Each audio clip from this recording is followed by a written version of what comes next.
Les Randiger here to read Horton Hears a Who.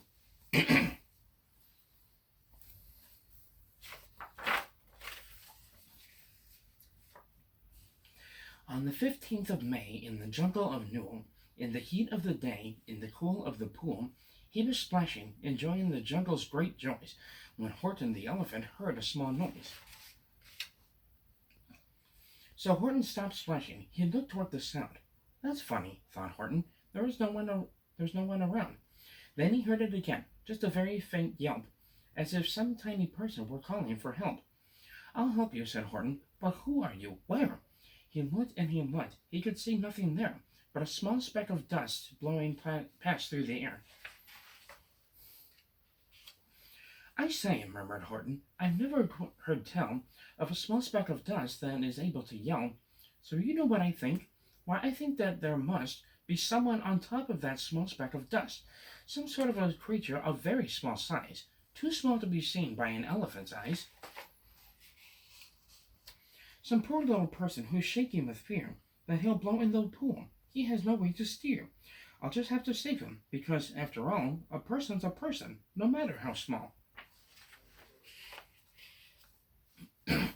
So gently, and using the greatest of care, the elephant stretched his great trunk through the air, and he lifted the dust speck and carried it over, and placed it down safe on a very soft clover. Humph! Humphed the voice. 'Twas a sour kangaroo, and the young kangaroo in her pouch said, Humph, too. Why, that speck is as small as the head of a pin. A person on that? Why, there never has been.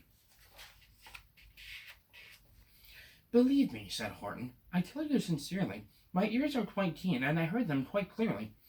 I know there's a person down there, and what's more, quite likely there's two, even three, even four.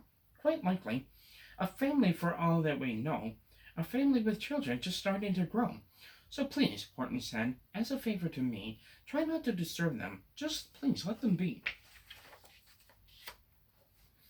I think you're a fool, laughed the sour kangaroo, and the young kangaroo in her pouch said, Me too. You're the biggest blamed fool in the jungle of Newell. And the kangaroos plunged in the cool of the pool. What terrible splashing, the elephant frowned. I can't let my very small persons get drowned. I've got to protect them. I'm bigger than they. So he plucked up the clover and hustled away.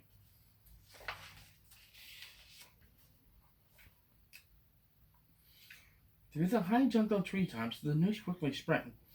He turns to a dust speck. He's out of his head. Just look at him walk with that speck on that flower. And Horton walked, worrying, almost an hour. Should I put the speck down? Horton thought with alarm. If I do, these small persons may come to great harm. I can't put them down, and I won't. After all, a person's a person, no matter how small.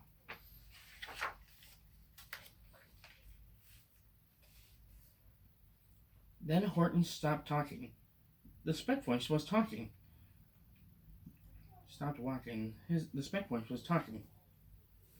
The voice was so faint he could just barely hear it. Speak up, please, said Horton. He put his ear near it. My friend, came the voice, you're a very fine friend. You've helped all us folks on this dust speck no end. You saved all our houses, our ceilings and floors. You saved all our churches and grocery stores. You mean, Horton gasped, you have buildings there too?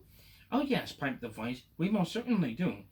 I know, called the voice, I'm too small to be seen, but I'm mayor of a town that is friendly and clean. Our buildings to you would seem terribly small, but to us who aren't big, they are wonderfully tall. My town is called Whoville, for I am a Who, and we Whos are all thankful and grateful to you. And Horton called back to the mayor of the town, You're safe now. Don't worry. I won't let you down. But just as he spoke to the mayor of the speck, 3 big jungle monkeys climbed up Horton's neck. The Wickersham brothers came shouting, What rot! This elephant's talking to Whos who are not. There aren't any Whos, and they don't have a mayor. And we're going to stop all this nonsense. So there.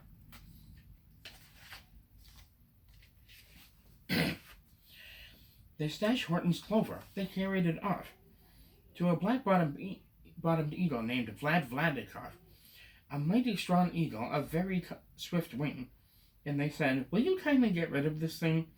And before the poor elephant even could speak, that eagle flew off with a flower in his beak.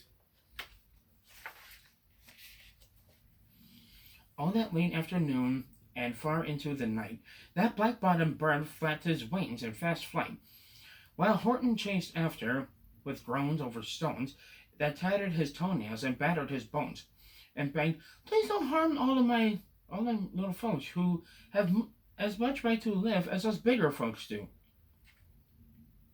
But far, far beyond him, that eagle kept flapping, and over his shoulder called back, "Quit your yapping! I'll fly the night through. I'm a bird, I don't mind it, and I'll hide this tomorrow where you'll never find it."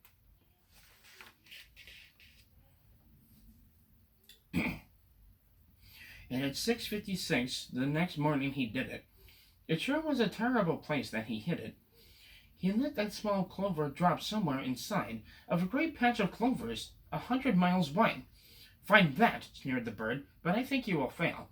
And he left with a flip of his black-bottomed tail. "I'll find it," cried Horton. "I'll find it or bust. I shall find my friends on my small speck of dust." And clover by clover with hair, he picked up and searched them, and called, "Are you there?" But clover by clover he found that the one he sought for was just not around. And by noon, poor old Horton, more dead than alive, had picked, searched, and piled up 9,005. Then on through the afternoon, hour after hour, till he found them at last on the 3,000,000th flower. "My friends," cried the elephant, "tell me, do tell, are you safe? Are you sound? Are you whole? Are you well?" From down on the speck came the voice of the mayor. "We've really had trouble, much more than our share. When that black-bottomed birdie let go and we dropped, we landed so hard that our clocks have all stopped. Our teapots are broken, our rocking chairs smashed, and our bicycle tires all blew up when we crashed. So Horton, please," pleaded the voice of the mayor's, "will you stick by us who's while we're making repairs?" "Of course," Horton answered, "of course I will stick. I'll stick by you small folks through thin and through thick." "Humph," humphed the voice. "For almost 2 days you've turned wild and insisted on chatting with persons who've never existed. Such carryings on in our peaceable jungle. We've had quite enough of your bellowing bungle. And I'm here to state," snapped the big kangaroo, "that your silly nonsensical game is all through." And the young kangaroo in her pouch said, "Me too." With the help of the Wickersham brothers and dozens of Wickersham uncles and Wickersham cousins, and Wickersham in-laws whose help I've engaged, you're going to be roped, and you're going to be caged. And as for your dust speck, that we shall boil in a hot steaming kettle of betel-nut oil." "Boil it?" gasped Horton. "Oh, that you can't do. It's all full of persons. They'll prove it to you." "Mr. Mayor," Horton called. "Mr. Mayor, you've got to prove now that you really are there. So call a big meeting. Get everyone out. Make every who holler. Make every who shout. Make every who scream. If you don't, every who is going to end up in a betel-nut stew." Come on. Sorry. And down on the dust speck, the scared little mayor quick called a big meeting in Whoville Town Square, and his people cried loudly. They cried out in fear, "We are here! We are here! We are here! We are here!" The elephant smiled. "That was clear as a bell. You kangaroos surely heard that very well." "All I heard," snapped the big kangaroo, "was the breeze, and the faint sound of wind through the far distant trees. I heard no small voices, and you didn't either." And the young kangaroo in her pouch said, "Me neither." "Grab him," they shouted, and cage the big dope. "Lasso his stomach with 10 miles of rope. Tie the knots tight so he'll never shake loose. Then dunk that dumb speck in the bezel nut juice. Horton fought back with great vigor and vim, but the Wickersham gang was too many for him. They beat him, they mauled him, they started to haul him into his cage, but he managed to call to the mayor, "Don't give up. I believe in you all. A person's a person, no matter how small. And you very small persons will not have to die. If you make yourselves heard, so come on now and try." The mayor grabbed a tom-tom, and he started to smack it, and all over Whoville they whooped up a racket. They rattled tin kettles, they beat on brass pans, on garbage pail tops and old cranberry cans. They blew on bazookas and blasted great toots, on clarinets, oompas and boompas and flutes.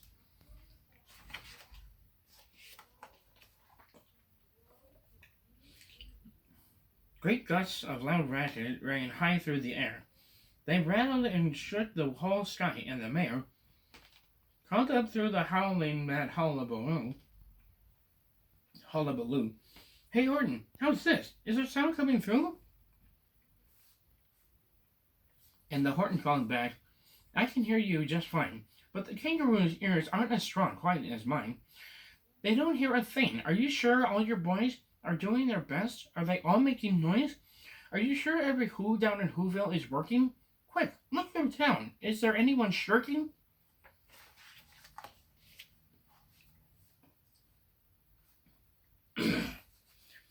Through the town rushed the mayor from the east to the west, but everyone seemed to be doing his best. Everyone seemed to be yapping or yipping. Everyone seemed to be beeping or bipping. But it wasn't enough. All this ruckus and roar, he had to find someone to help him make more. He raced through each building. He searched floor to floor. And just as he felt he was getting nowhere, and almost about to give up in despair, he suddenly burst through a door, and that mayor discovered one shirker quite hidden away. In the Fairfax apartment 12J, a very small shirker named Jojo was just standing, and bouncing a yo-yo, not making a sound, not a yip, not a chirp, and the mayor rushed inside, and he grabbed the young twerp. And he climbed with the lad up the Eiffelberg Tower. "This," cried the mayor, "is your town's darkest hour. The time for all who have blood that is red to come to the aid of their noisy country," he said. "We've got to make noises in greater amounts. So open your mouth, lad, for every voice counts." Thus he spoke as he climbed. When they got to the top, the lad cleared his throat, and he shouted out, "Yop!" And that yop, that one small extra yop, put it over. Finally, at last, from that speck on that clover, their voices were heard. They rang out clear and clean. And the elephant smiled. "Do you see what I mean? They've proved they are persons, no matter how small, and their whole world was saved by the smallest of all." "How true, yes, how true," said the big kangaroo. "And from now on, you know what I'm planning to do? From now on, I'm going to protect them with you." And the young kangaroo in her pouch said, "Me too. From sun in the summer, from rain when it's fallish, I'm going to protect them, no matter how smallish." Take care of yourselves and each other. Goodbye.